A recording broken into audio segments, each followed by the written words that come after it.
장 5절에서 6절.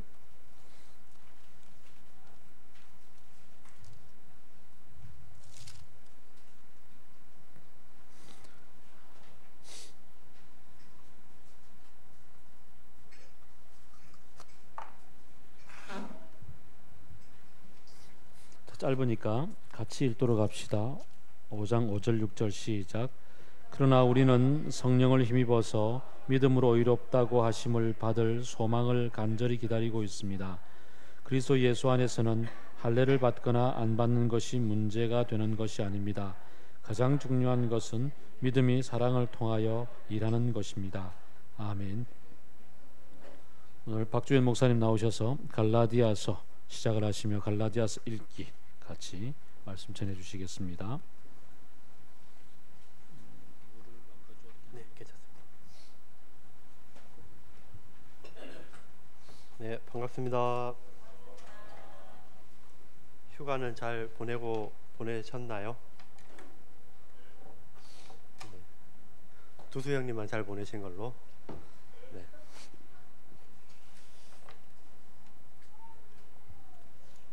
오늘 제목 그대로 갈라디아서 읽기고요. 다 함께 같이 갈라디아서 전체를 읽을 겁니다. 네. 읽는 것으로 오늘 설교 시간 같이 보내는 걸로 하고요. 설교 시간 때마다 고민이 참 많습니다. 많은 게 뭐냐면, 그러니까 대부분의 이제 목사님들이 가지고 있는 로망이나 환상이 있죠. 그러니까 설교를 하고 나면 그 설교를 통해서 사람들의 마음에 말씀이 심겨져서 삶으로 변화로 이어지고 나타나기를 기대하고 소망하는 마음이 굉장히 큽니다. 그런 환상을 가지고 있고, 실제적으로 이게 환상인 거죠. 설교를 마치고 다시 내려가면 여지없이 똑같이 지나가고, 교회 문을 나가는 순간 오늘의 말씀이 뭐였지? 뭔 이야기를 했지? 하루가 지나면 다 잊어먹고 지나는 경우가 많은 거죠.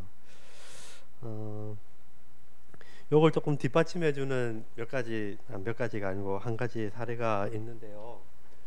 이게 이제 그 교감신경계 이렇게 연구한 게 있거든요. 뭐냐면 하버드대 교수님들이 이제 다른 학교에 가서 이렇게 연구 발표를 이제 발표한 거고, 요거는 MIT 공대에서 이렇게 만든 건데, 교감신경이라는 게 있어요. 교감신경이 뭐냐면 이렇게 체크를 했는데, 이 교감신경을 통해서 이제 학습이 일어나는지 안 일어나는지 확인을 할 수 있는 거죠. 있는 건데, 보통 보면 TV 시청 이제 왼쪽 편에 있는 TV 시청의 부분에 교감신경이 거의 없이 진행이 되잖아요. 그리고 난 다음에 이제 오른쪽에 보면 수업할 때도 교감신경의 반응이 거의 없이 일정하게 쭉 가고 있는 게 보이는 거죠. 그래서 어떻게 하면 수업을 좀 창의적으로 잘할 수 있는가, 이런 연구에 대한 이야기였고, 이걸 보면서 굉장히 충격을 받은 거죠.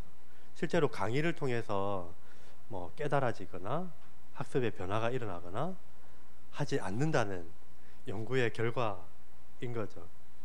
그렇게 따지고 보면 이제 주로 강의 형식인 이 설교의 시간이 어쩌면은 우리는 열심히 듣는다고 참여한다고 하지만은 실제로 우리 삶 안에 어떻게 변화가 일어날 수 있는가, 실제로 이 말씀이 우리 안에 심겨져서 어떻게 변화가 일어나는가에 대한 의문, 질문이 생기게 되는 거죠. 나중에 다른 실험들을 더 했는데요. 어떤 실험이었냐면, 그러니까 굉장히 이제 강의를 잘 하시는 분, 똑같은 강의의 내용을 가지고 강의를 한 분하고, 그 다음에 강의를 그냥 텍스트만 들고 와가지고 그냥 줄줄줄줄 읽는 식으로 하고 난 다음에 그 강의의 반응들을 이렇게 느꼈는데, 다들 첫 번째가 좋았다고 반응을 했어요. 그리고 난 다음에 뒤에 시험을 치거나 아니면 그 강의의 내용들을 다시 피드백하고 이야기를 할 때 똑같은 결과가 나왔던 거죠. 앞에 강의의 내용을 기억하지 못하는 일들이 일어나는 거죠. 그러고 보면 이제 함께 이런 그 학습의 장 안에서 같이 참여하고 질문을 던지고 그리고 같이 문제를 풀어가는 과정으로 함께 들어가지 않으면 어떻게 보면 이때까지 모든 설교가 아무 소용이 없었다 이렇게 이야기되는 것 같은 위험이 있긴 하지만요. 어떻게 보면 함께 다 같이 참여하지 않으면 삶의 변화를 일으키는 말씀의 효과가 떨어지지 않겠는가 하는 질문이었습니다. 네. 그래서 교감신경계가 이제 막 활발하게 움직인다는 것은 이런 학습의 효과가 일어난다는 이야기이고요. 우린 대부분 설교 시간에 가만히 앉아서 설교를 듣습니다. 듣다가 막 논리의 흐름을 막 쫓아가다가 어느 순간 논리의 흐름을 잠깐 놓치고 나면 그 뒤부터 이제 무슨 이야기지? 다시 따라가기가 굉장히 힘들어지는 경우도 발생하고 놓치는 순간부터 잠이 오기도 하고 그러기도 하는 거죠. 하지만 함께 같이 말씀의 텍스트에 같이 읽고 같이 질문을 던지고 같이 대화하고 풀어나가는 과정으로 함께 들어간다면 오히려 말씀에 더 가깝게 말씀이 우리에게 말씀하시는 것을 더 들을 수 있지 않겠는가 하는 생각이 드는 거죠. 대부분 설교의 시간은 우리는 질문도 할 수 없습니다. 일관되게 쭉 계속 설교가 이어지기 때문에 중간에 뭐 질문이 있습니다. 뭐 이건 어떻게 돼요? 뭐 하는 시간들이 거의 없는 거죠. 하물며 이제 그 강의실이나 이제 뭐 학교 수업 시간에는 학생들이 그 내용에 대해서 질문하기도 하고 피드백 받기도 하고 하는 시간이겠는데 성경의 내용이잖아요. 어떻게 보면 우리가 사는 삶의 자리와 전혀 동떨어진 약 2000년 전에 쓰여진 그 이야기를 문화나 역사적인 배경이나 그런 지식이 없이 그냥 말씀 한 구절 읽고 난 다음에 설교자가 계속해서 말하는 그 이야기를 따라간다는 건 실제로 우리 삶에는 목사님이 이야기하십시오. 아, 좋은 이야기네요. 하고 마치는 경우들이 굉장히 많은 거죠. 그래서 저의 고민은 이겁니다. 어떻게 하면 함께 말씀의 텍스트에 같이 들어갈 수 있겠는가.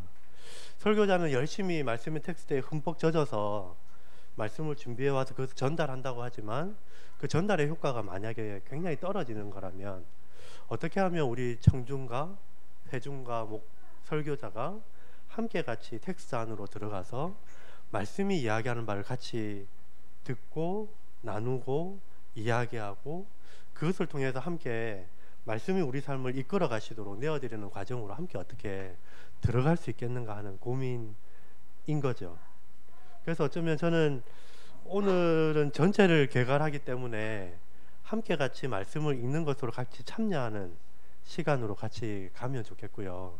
앞으로 갈라디아서를 이제 제가 설교하게 되는 시간 언제가 될지 모르겠지만은 얼마나 기간이 될지 모르겠지만은 이 시간은 어쩌면 제가 일방적으로 여러분한테 설교의 내용을 준비해 와서 전달하기보다는 함께 말씀을 읽고 같이 질문을 만들고 그 질문을 같이 풀어가는 함께 텍스트를 같이 경험하는 시간으로 같이 만들어 갈까 합니다.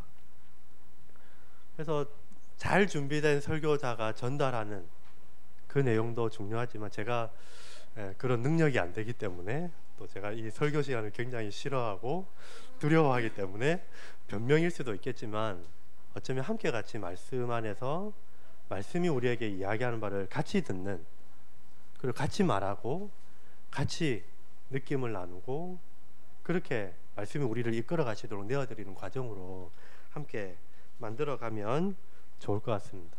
오늘 제목 그대로 갈라디아서 읽기라고 제목을 잡았는데요. 함께 다 같이 말씀을 다 같이 1장에서 6장까지 같이 읽는 것으로 오늘 이 시간을 같이 함께 하면 좋겠습니다. 어쩌면 우리 일상생활을 살면서 말씀을 대면하면서 통으로 이렇게 한 권 쭉 읽어나가는 시간들이 거의 없을 것 같습니다.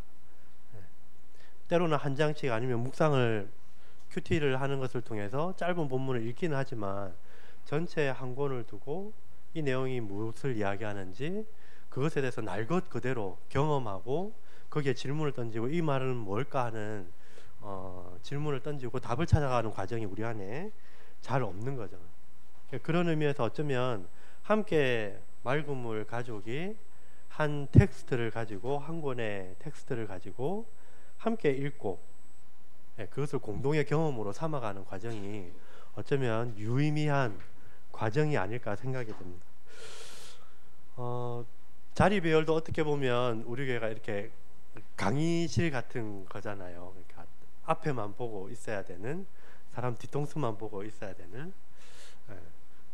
그렇기 때문에 어떻게 보면 이 상호작용이 굉장히 방해받는 환경이라고 좀 생각이 되고, 어떻게 제가 앞으로 갈라디아서를 쭉 하게 되면 옛날에 한 번씩 그 목장별로 앉았던 자리 배열을 좀 해서 같이 말씀을 읽고 그것을 가지고 이야기하고 같이 풀어가는 과정으로 함께 만들어가는 실험을 다 같이 하면 좋을 것 같습니다. 오늘 갈라디아서를 어떻게 읽을 건가, 갈라디아서의 전체 내용이 뭔가 하는 걸 같이 읽고 나누면 좋겠습니다.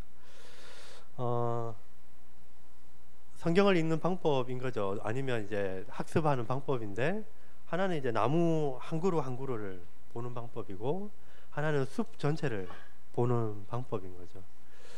이후로 할 작업들은 어쩌면 나무 한 그루 한 그루, 우리가 묵상하는 일들이 나무 한 그루 한 그루 안에서 그 의미를 찾아내고, 이 나무는 어떤 나무고 어떻게 자라고 이렇게 찾아갈 수 있는 작업이라면, 오늘 하는 작업은 어쩌면 숲 전체, 이 숲에는 어떤 이야기들이 펼쳐지고 있는지 같이 읽고 나누면 좋겠습니다. 여러분, 갈라디아서 하면 어떤 생각이 문득 떠오릅니까? 갈라디아서 하면 딱 떠오르는 뭐 구절이나 아니면 기억 남는 생각, 이미지, 어떤 게 있을까요?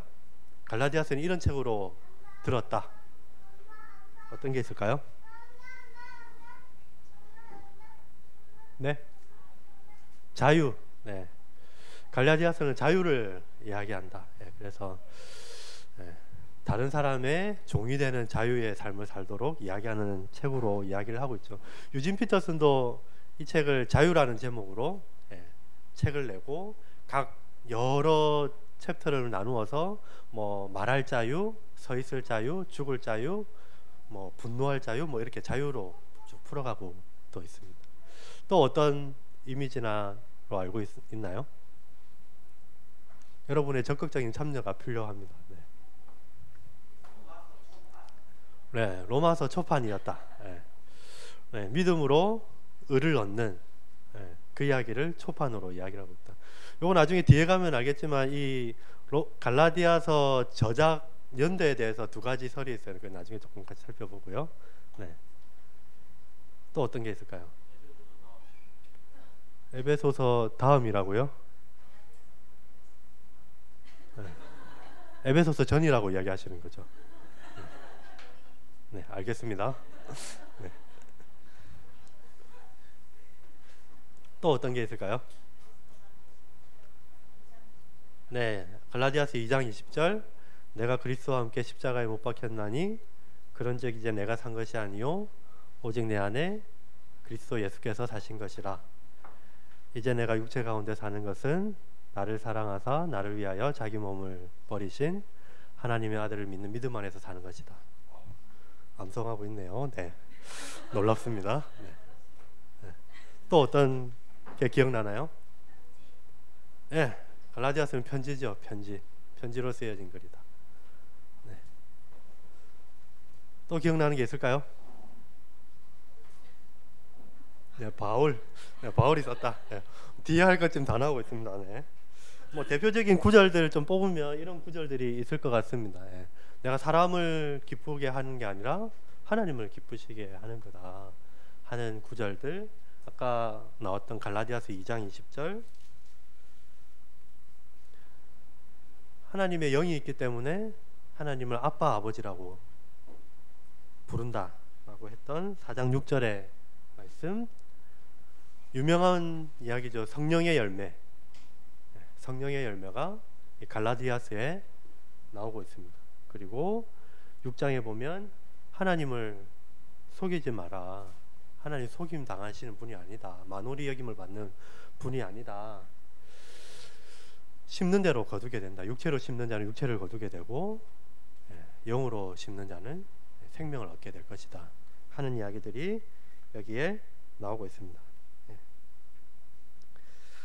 보통 이제 갈라디아서를 이제 믿음이냐, 율법이냐, 은혜냐, 율법이냐 대조하는 책으로 많이 이야기를 하고 있는데요. 오늘 전체적으로 이야기를 어떻게 펼쳐나가고 있는지 같이 살펴봤으면 좋겠습니다.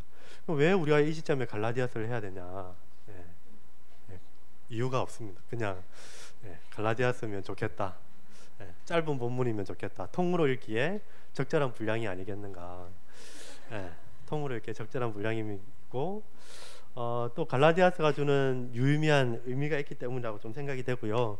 작년에 이 권영경 교수님을 모시고 제가 속한 단체에서 강의도 듣고 이야기도 듣고 갈라디아서를 어떻게 읽을 것인가라는 책을 가지고 같이 나누고 이야기했던 기억이 있고요.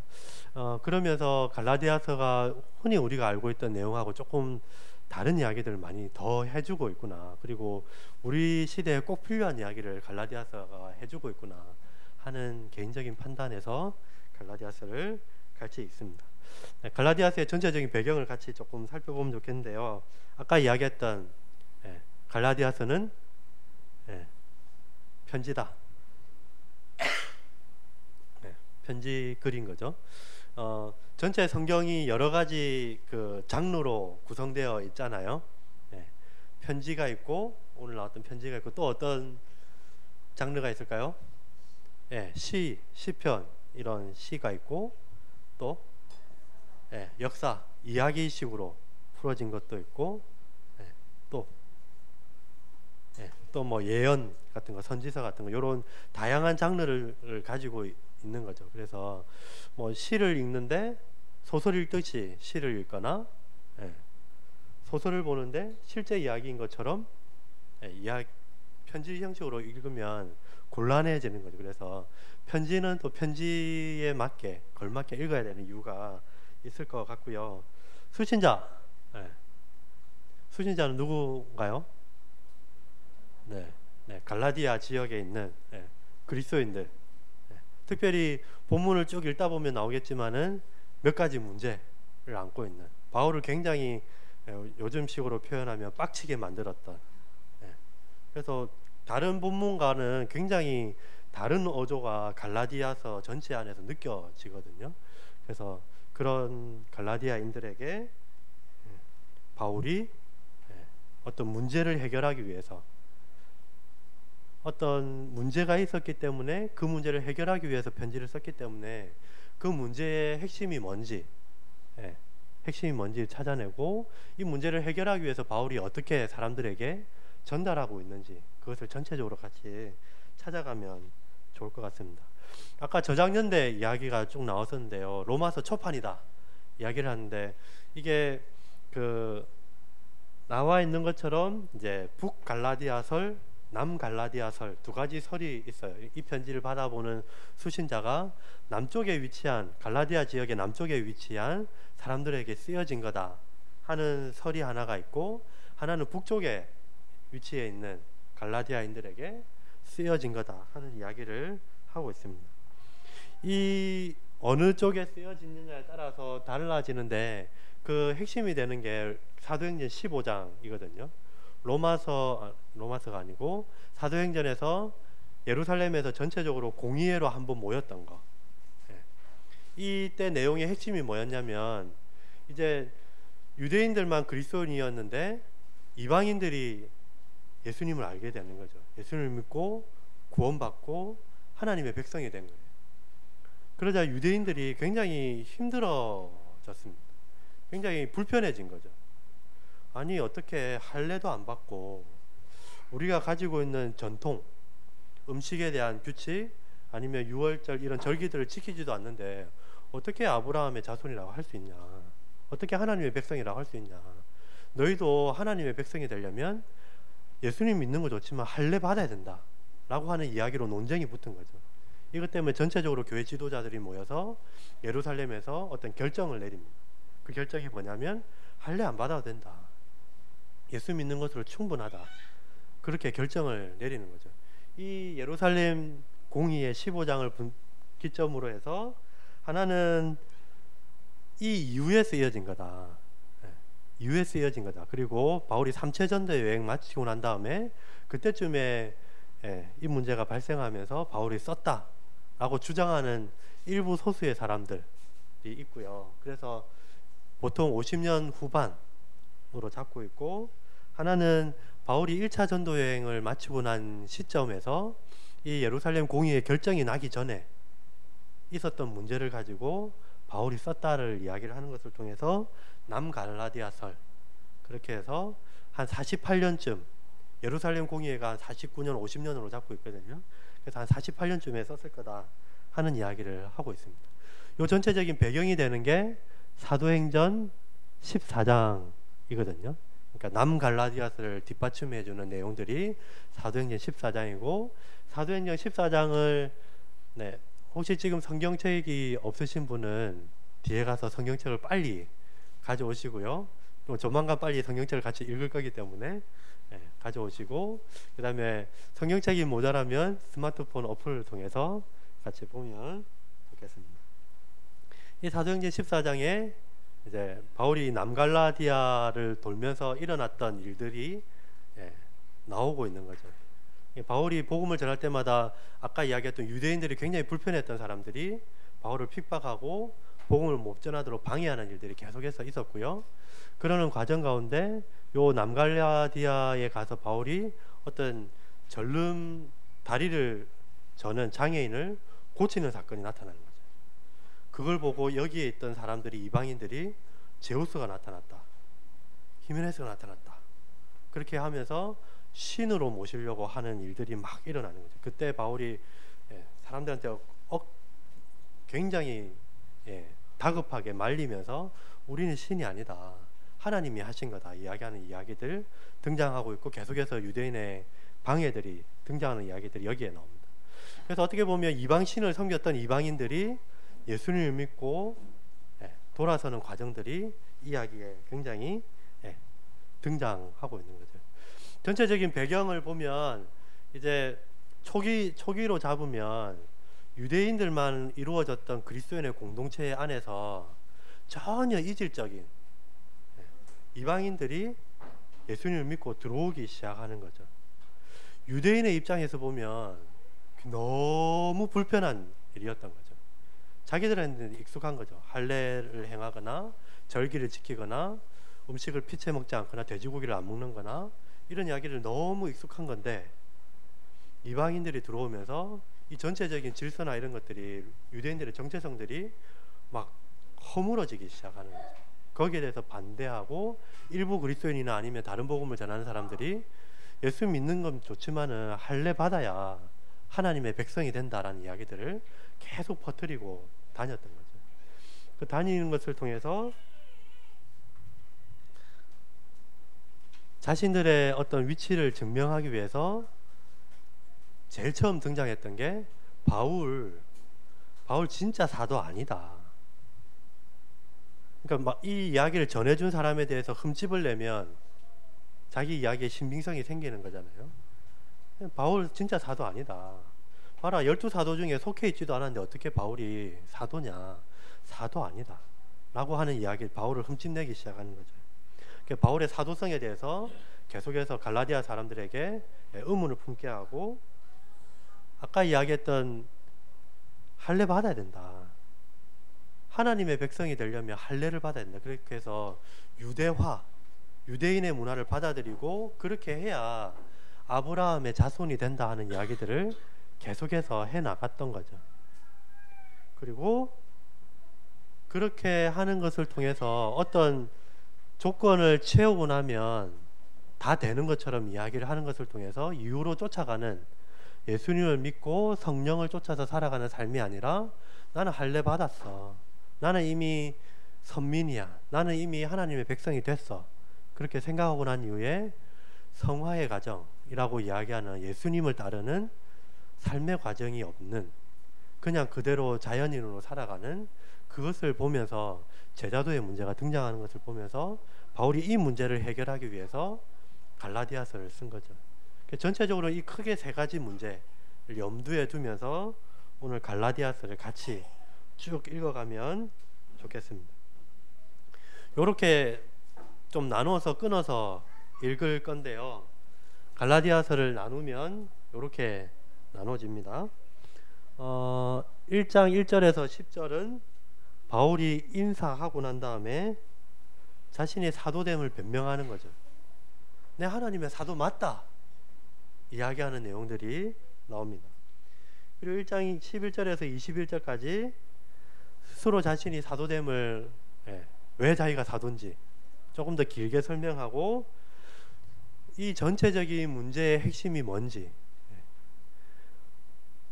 율법을 지켜서 할례를 받는 것이 문제가 아니, 그것이 다가 아니라 예수 그리스도를 믿는 것을 통해서 우리가 의롭게 된다. 할례 안 받아도 된다고 하는 이야기를 정확하게 짚고 넘어갑니다. 그리고 3장 1절에서 4장 31절까지 의롭다 하는 것은 믿음으로만 된다 하는 이야기를 아브라함 이야기, 사라 이야기, 모세의 율법 이야기를 번갈아 가면서 이야기를 등장하면서 논리를 펴내가고 있고요. 5장 1절에서 6장 10절까지 그렇다면 하나님의 백성이 된 사람들이 어떻게 살아가야 되는지, 자유한 사람들이 그냥 자기 마음대로 방종해서 살아가는 건지, 그게 아니라 성령을 쫓아서 살아가야 된다 하는 이야기를 하고 있고, 마지막 6장 11절에서 18절까지 할례에 대한 훈계와 축복의 말로 마무리를 짓고 있습니다. 그래서 오늘 같이 이 갈라디아서를 이렇게 좀 나누어서 끊어서 읽어갔으면 좋겠습니다. 이렇게 설명하는데도 벌써 졸음이 오고 잠이 오는 분들이 있는 것 같고요. 이것도 학습의 하나의 방법이기 때문에 편안한 마음으로 같이 참여하면 좋을 것 같습니다. 먼저 1장 1절에서 10절까지를 내가 우리 맑은 물교에서 제일 예쁘다 하시는 분이 읽어주시면 좋겠습니다. 자타가 공인하는 분이 있죠, 그죠? 자타가 공인하는 분이 있습니다. 그래서 바울이 스스로 자기가 사도다라고 이렇게 변명했던 것처럼 자기가 스스로 예쁘다를 읽는 것을 통해서 표현해 주시면 감사하겠습니다.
감사합니다.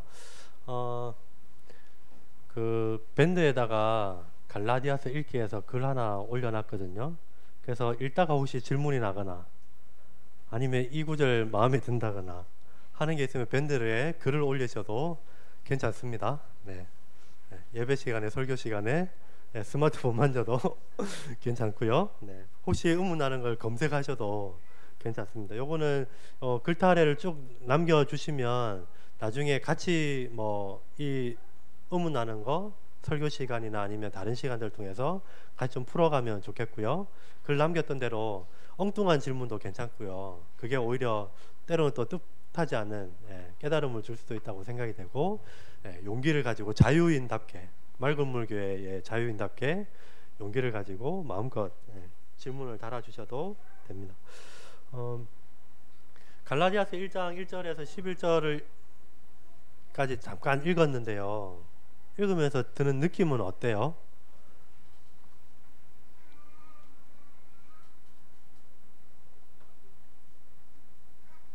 어떤 분위기가 느껴지나요? 네, 바울이 화난 것 같아요, 그죠? 네. 씩씩거리고 있는 것 같아요. 네.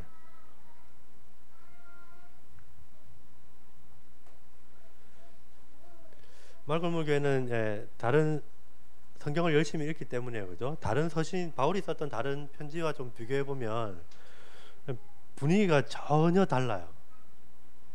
보통에는 이제 편지를 쓰면 뭐 이런 편지의 어떤 순서가 있거든요. 그래서 편지 수신자에게 이야기하고 누가 쓴다 이야기하고 그러고 나면 네가 잘 되고 은혜 받고 평강이 있기를 바란다 이런 뭐 문안 인사 같은 것들이 등장하는데 갈라디아서에는 없어요. 바로 그냥 돌직구로 날리는 거죠. 그리고 난 다음에 저주받을 거다. 다른 복음 전하면 저주를 받아서 마땅하다 하는 이 저주받을 거라는 이야기가 2번이나 등장하면서 굉장히 강한 어조로 등장하고 있는 비난하고 비방하고 하고 있는 바울의 모습을 볼 수가 있습니다. 네. 다시 11절에서 21절까지 내용인데요. 11절에서 2장 21절까지의 내용을 맑은 물에서 제일 키가 크신 분이 읽어주도록 하겠습니다.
네, 감사합니다.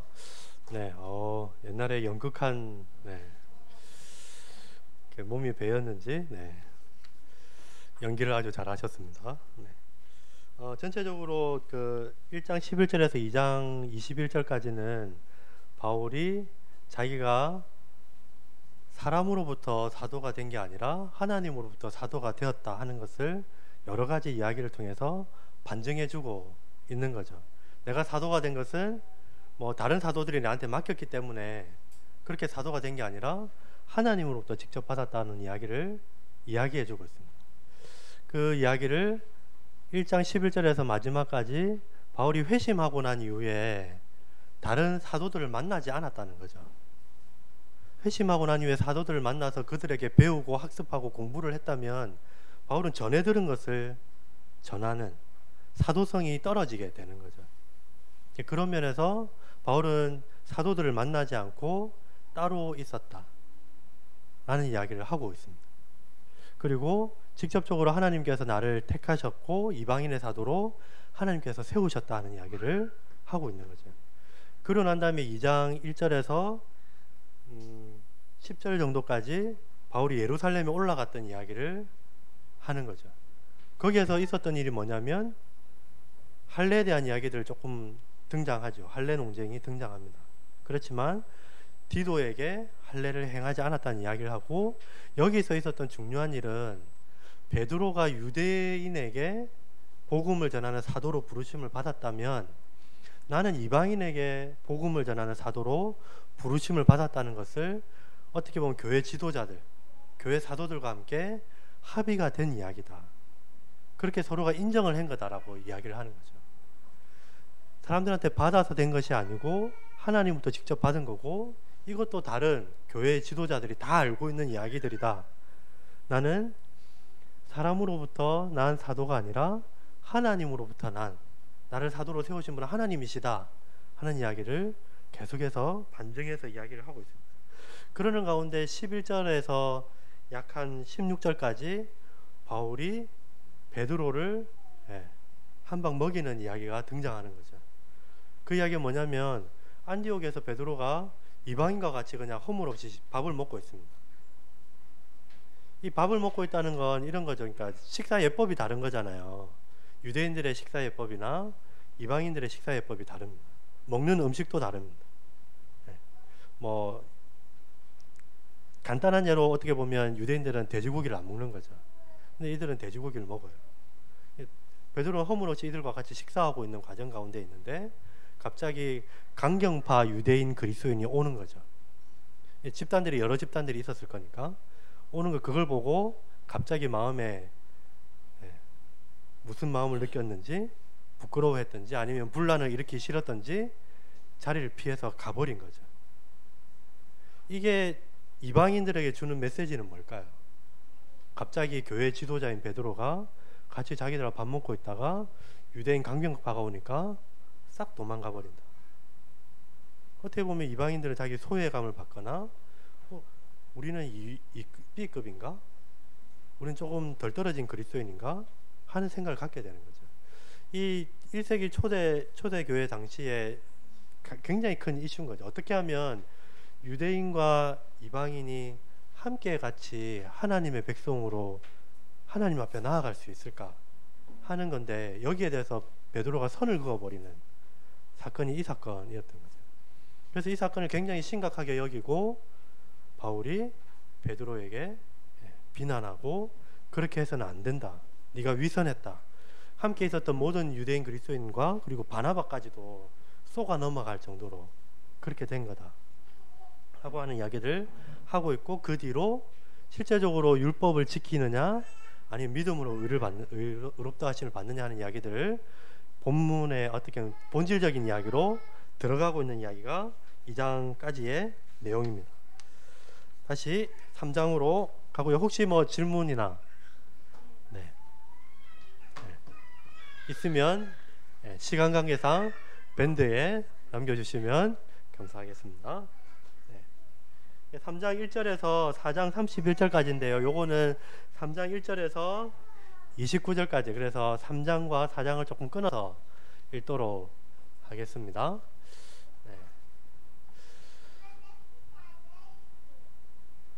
이번엔 누가 읽으면 좋을까요? 우리 교회에서 최고 고학력자. 과정 중에 있는 사람도 좋습니다. 네. 과정 중에 있는 사람이 두 사람인 걸로 알고 있고, 네. 목사님 박사과정 수료, 네, 수료 안 하셨고요. 박사과정, 네. 태연이 어디 갔습니까? 네. 태연이가 있느냐, 성환이가 있느냐. 태연이가 읽도록 하겠습니다. 네, 그러면 3장을 태연이가 읽고 4장을 혜련자매가 읽도록 하겠습니다.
4장 읽기 전에 3장 내용 잠깐 정리하고 넘어가면요. 갑자기 이제 본론으로 들어오니까 약간 많이 헷갈리는 부분이 많죠, 그죠? 그래서 바울이 믿음으로 의롭다 하심을 받았다를 이제 논증을 하는데, 설득을 하는데 제일 먼저 하는 질문이 그거였어요. 그러니까 너희가 성령을 받았는데 성령을 너희가 할례 받는 것을 통해서 받았냐, 믿는 것을 통해서 받았냐? 제일 첫 번째 질문인 거죠. 너희가 성령을 받았는데 믿음으로 받지 않았냐? 그런데 왜 다시 할례를 통해서 하나님의 백성이 되려고 하느냐? 이거 이상한 거 아니냐? 라고 반문하고 있는 거죠. 너희 안에 성령이 있는데 왜 그렇게 하냐? 라고 반문하고 있고요. 그러면서 어떻게 보면 하나님의 백성이 되는 가장 대표적인 인물이었던 아브라함의 이야기로 들어갑니다. 아브라함이 할례를 통해서 하나님의 율법을 지키는 것을 통해서 하나님 앞에 의롭다 하심을 인정받은 것이 아니라, 아브라함이 그냥 아브라함이 하나님을 믿으니까 그를 의롭다 인정해 주셨다는 것을 이야기를 하고 있는 거죠. 아브라함도 봐라, 믿는 것을 통해서 하나님 앞에 의롭다함을 받았지 않았냐? 그런데 왜 너희들은 율법을 통해서 하나님 앞에 의롭다함을 받으려고 하느냐? 라고 반문하고 있는 거죠. 이 아브라함의 이야기하고 난 다음에 어떻게 보면 율법이 생겨난 430년 뒤에 모세의 율법이 생겨나게 되는데, 이 모세의 율법을 지키는 이것에 대해서 언약과 율법, 이 순서상의 문제를 이야기를 하는 거죠. 언약이 먼저 생기지 않았냐? 언약이 먼저 생겼는데 언약이 먼저지 율법이 먼저가 아니지 않느냐? 의롭다 하심을 받는 것은 믿음을 통해서 가능한 거다. 그리고 이 율법의 역할은 왜 주어졌냐 하면 그냥 몽학 선생이다, 옛날 표현으로 하면. 여기는 개인 교사다. 그래서 하나님의 생명으로 인도하는 하나의 방편, 그냥 지도하는 지도자였을 뿐이다. 그래서 율법은 생명으로 인도하는 능력이 없다. 생명을 줄 수 있는 것은 죽음에서 부활하신 예수 그리스도를 믿는 믿음뿐이다. 그 하나님을 믿는 것이 생명을 주어지는 거다 하는 이야기를 논증을 통해서 이야기를 하고 있는 거죠. 처음에는 성령에 대한 이야기. 너희가 성령 받을 때 믿음으로 받았냐? 할례를 통해서 받았냐? 율법을 지키는 것을 받았냐? 두 번째, 아브라함 이야기. 봐라, 아브라함도, 우리의 믿음의 조상인 아브라함도 믿는 것을 통해서 의롭다 하심을 받았지 않았냐? 그래서 모든 믿는 자의 아버지가 된 게 아니냐? 그래서 너희들이 믿음으로 의롭다 하심을 받으면 아브라함의 후손이다라고 이야기를 하고, 율법은 효력이 없다. 이미 예수 그리스도가 와서 생명이 주어지는 복음이 너에게 전해졌기 때문에 율법을 통해서는 의롭다 하심을 받는 게 아니다라는 이야기를 해주고 있습니다. 4장 넘어가겠습니다.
감사합니다.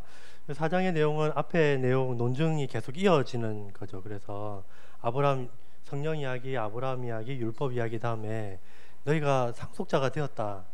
너희가 종이 아니라 상속자, 하나님의 아들이 되었다. 자녀가 되었다.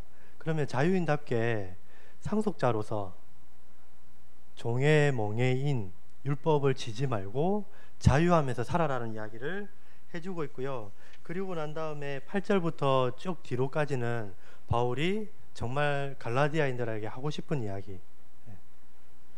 율법으로 돌아가지 마라. 그것을 짐지우지 마라. 너희 이미 자유했기 때문에, 하나님의 자녀이기 때문에 믿음으로 나는 의답게 자유하는 삶을 살아라 하는 이야기를 해주고 있고요. 그리고 난 다음에 사라와 하갈의 이야기가 등장하잖아요. 이 이야기의 어떻게 보면 핵심은 여종을 내쫓으라는 거죠. 계속해서 율법을 가지고 있는 사람이 자유하는 아들을 괴롭혔던 것처럼 율법을 통해서 여러분에게 굴레를 씌우려고 했던 그 사람들의 이야기를 밀어내고 내가 전했던 순수한 복음, 믿음으로 의롭다 하시는 받는다는 그 이야기에 듣고 자유함을 누리라고 요청하고 이야기하고 있습니다. 생각보다 시간이 많이 갔네요. 네. 저는 이거 하다가 일찍 마치면 어떻게 하나 걱정하고 올라갔었는데 생각보다 시간이 많이 갔고요. 빨리 좀 진행을 할게요. 갈라디아서 5장 1절에서 6장 10절까지의 이야기고요. 이 이야기를 현직 대학생이 읽어주도록 하겠습니다.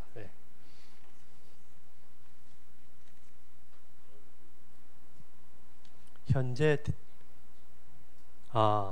입이 아파서 어렵다고요.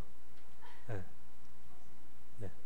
어렵다고 하니까 그 옆에 있는 동생이 조금 읽어주시면 싫다고 하고요. 그러면 책임 전가의 의미에서 뒤로 가서 사모님이 읽어주도록 하겠습니다.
6장 10절까지.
네, 감사합니다.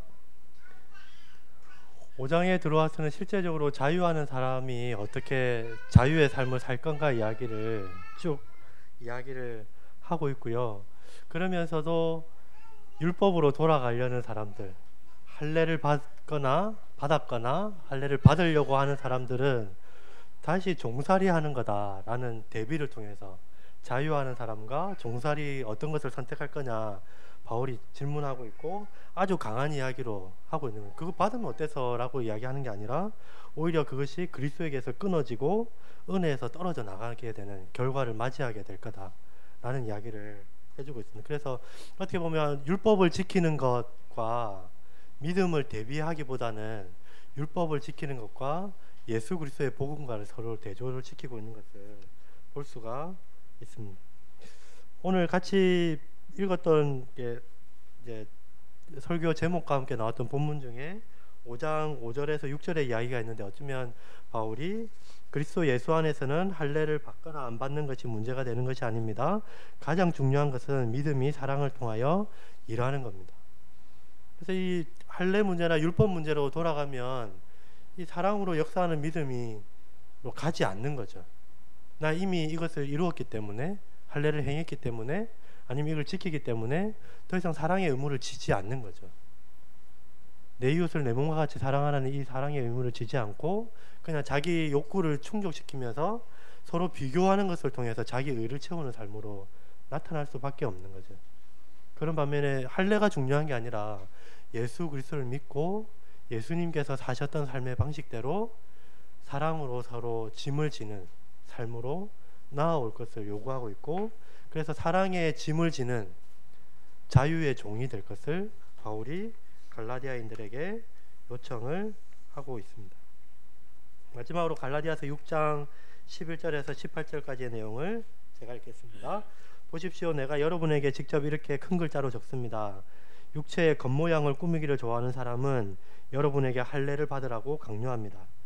그것은 그들이 그리스도의 십자가 때문에 받는 박해를 면하고자 하는 것입니다. 할례를 받는 사람들 스스로 율법을 지키지 않으면서 여러분에게 할례를 받게 하려는 것은 여러분의 육체를 이용하여 자랑하려는 것입니다. 그런데 내게는 우리 주 예수 그리스도의 십자가밖에는 자랑할 것이 아무것도 없습니다. 그리스도로 말미암아 내 쪽에서 보면 세상이 죽었고 세상 쪽에서 보면 내가 죽었습니다. 할례를 받거나 안 받는 것이 중요한 것이 아니라 새롭게 창조되는 것이 중요합니다. 이 표준을 따라 사는 사람들에게와 하나님의 백성 이스라엘에게 평화와 자비가 있기를 빕니다. 이제부터는 아무도 나를 괴롭히지 마십시오. 나는 내 몸에 예수의 상처 자국을 지고 다닙니다. 형제 자매 여러분, 우리 주 예수 그리스도의 은혜가 여러분의 심령에 있기를 빕니다.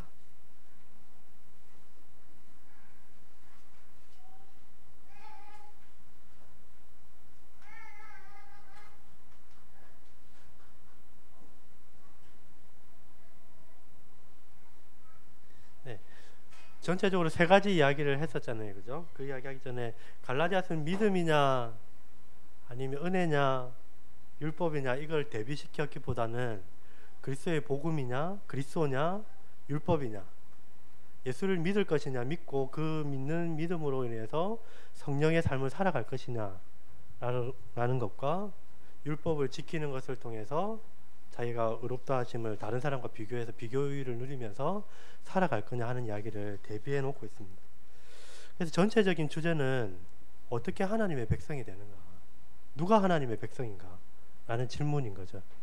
내가 교회 출석 열심히 하기 때문에, 내가 11조를 내기 때문에, 내가 뭔가를 하고 있기 때문에, 봉사하고 있기 때문에가 아니라 예수 그리스도를 믿는 믿음이 있기 때문에,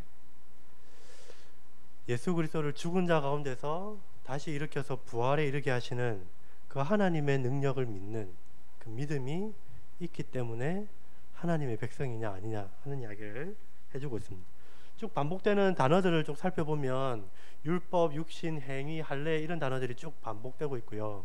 그러면서도 그리스도, 성령, 믿음, 믿다, 은혜, 의롭게 하다, 아브라함, 약속 이런 이야기들이 반복되고 있는 거죠. 재고 많이 반복되는 이야기를 보면 율법과 그리스도를 대비시켜서 바울이 전달하고 있는 거죠.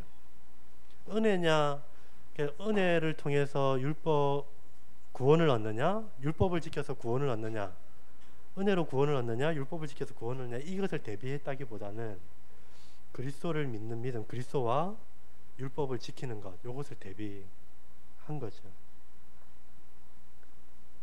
은혜로 구원을 얻는다 너무 강조하는 바람에 이후로는 어떻게 보면 이신칭의의 이 교리들이 한국 교회 안에서 우리의 삶을 그냥 등한시하게 되는, 내가 이미 구원받았기 때문에 그리스도를 따라가지 않는 삶으로 이어가는 패단을 낳은 거죠. 아까 세 가지 큰 주제를 오늘로 좀 바꾸면 어쩌면 바울이 자기의 사도성을 굉장히 강조해서 이야기를 하잖아요. 다른 편지들도 보면, 다른 뭐 베드로나 아니면은 요한 서신이나 보면 그렇게 자기가 사도된 걸 강조하지 않거든요. 그런데 바울은 서신서마다 내가 그리스도 예수의 종되었다, 하나님의 사도가 되었다 하는 이야기를 계속해서 반복해서 이야기를 합니다. 그리고 오늘 본문에서는 바울의 사도성을 의심받고 있기 때문에 자기의 사도됨을 굉장히 항변하면서 이야기를 하고 있는 거죠. 자기가 누구인지에 대해서 굉장히 이야기를 길게 하고 있습니다. 이야기를 우리로 좀 옮겨보면 우리의 정체성인 거죠. 우리의 존재됨, 우리가 누구냐 하는 거죠. 우리가 어디에 속한 사람이냐 하는 이야기로 반복해서 이야기할 수 있을 것 같아요. 우리는 이 땅에 속한 사람이 아니라 하늘에 속한 사람인 거, 우리는 대한민국의 국적을 두고 살아가지만 예수 그리스도를 통해서 하나님의 자녀가 된 사람인 거, 계속해서 강조해서 이야기하는 거죠. 어떻게 보면 세상의 가치관이나 이야기들은 네 얼마 버냐, 네 아파트 평수 뭐냐, 자동차 뭐 가지고 뭐 굴리고 있냐, 이것으로 네 할 줄 아는 게 뭐냐, 이걸 가지고 사람의 스펙을 가지고 사람의 등급을 나누고 이야기하는 이 세상에 살면서, 그게 아니라 우리의 생명은 이런 아파트 평수나 보험에 든 것에 안전한 것이 아니라 그리스도 예수 안에 있다는 것을 고백하고 살아가는 삶이라는 거죠. 이것을 끊임없이 바울처럼 주장하고 붙들고 살아가지 않으면 언젠가 우리는 이것이 믿음이 흔들리게 되는 거죠. 우리의 정체성, 우리의 생명이 그리스도 예수 안에 속해 있음에도 불구하고 우리는 가지는 것을 통해서, 아니면 누리는 것을 통해서, 보험을 통해서 안전을 얻으려고 하는 삶의 방식으로 살아갈 수밖에 없는 거죠. 예수 그리스도 안에서 우리의 생명이 있고 그 안에 안전을 누리고 살아간다면 그 안에서 누리는 평안을 누리고 살아가는 삶의 방식이 있다고 이야기를 합니다. 1세기